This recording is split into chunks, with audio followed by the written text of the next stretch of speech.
I'm in the Sydney Botanical Gardens on my way to see one of the most extraordinary trees in the world. It's not a soaring, majestic tree such as a redwood. In some ways, it's rather nondescript, but it has a magnificent story of survival, and it's something I think we can get some tips from. And here it is, the Wollemi pine. And as I said, it's not a particularly imposing tree. So why is it special? This tree is the direct descendant of a common tree that lived 60 million years ago, a time when Australia was still part of Antarctica. What makes it even more special is that, like many things, it was thought to have finally died out 2 million years ago. It was extinct. But just 30 years ago, it was discovered alive close to Sydney, when a man on a canyoning adventure climbed down into a ravine and saw it. Well, now other people would have gone past this tree, but they ignored it. But he was different. He was a park ranger and he knew trees. And he recognised that he had found something new and special. And it turns out that there was just this small group of 50 adult trees that had continued to flourish during the last 2 million years in this little valley. It was the botanical equivalent of stumbling on a small herd of living dinosaurs. What particularly resonated with me about this pine tree was its quiet fight to survive and to prosper whilst hidden away from the world and unrecognised for millions of years. To me, this seemed so similar to how we quietly live and deal with the challenges of chronic illness. Above all, it was so inspiring that the Wollemi pine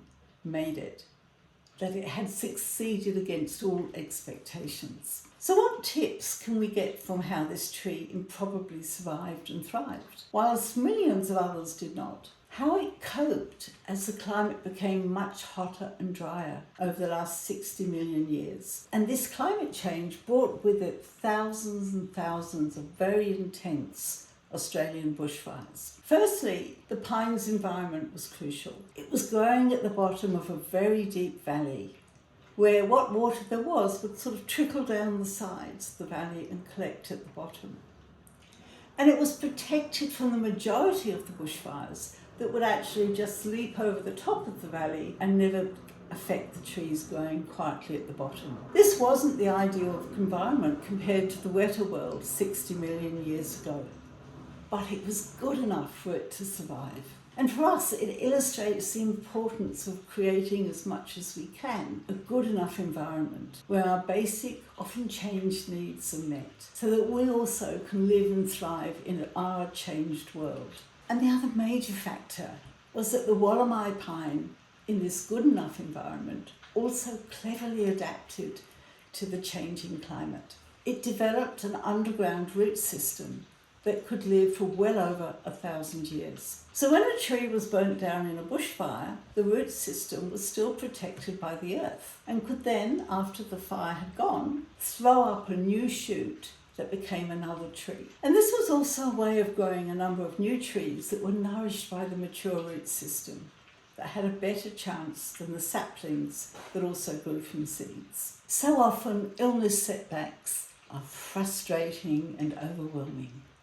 But the Wollemi pine reminds us that if we develop and nourish a secure base within us, almost like a personal root system, then we can endure and recover during difficult times. And then when the time is right, we will be able to re-engage with the world and to put out shoots and to try new ways of living and new things. It was the winning combination of a good enough environment and that special root system that enabled the Wollemi pine to make it against extraordinary odds. And it's that same winning combination that is also going to help us flourish in difficult circumstances. And on a bigger scale, this was never a majestic or standout tree.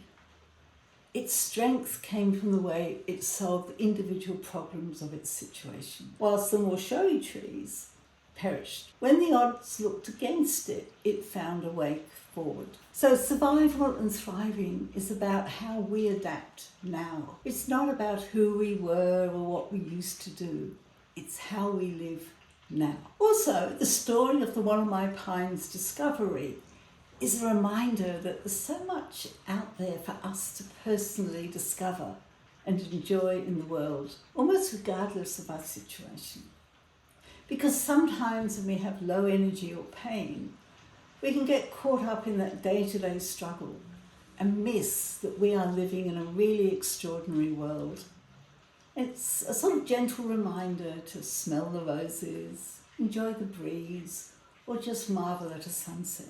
Would you like to find out more about the Wollemi pine or see photos of the valley where it was found? I've put some links in the description to some excellent videos. And as always, this video is just some of my ideas, not intended in any way to be your personal medical treatment. If you have enjoyed the video, please share it with others and watch the next video that continues the theme of living well with illness.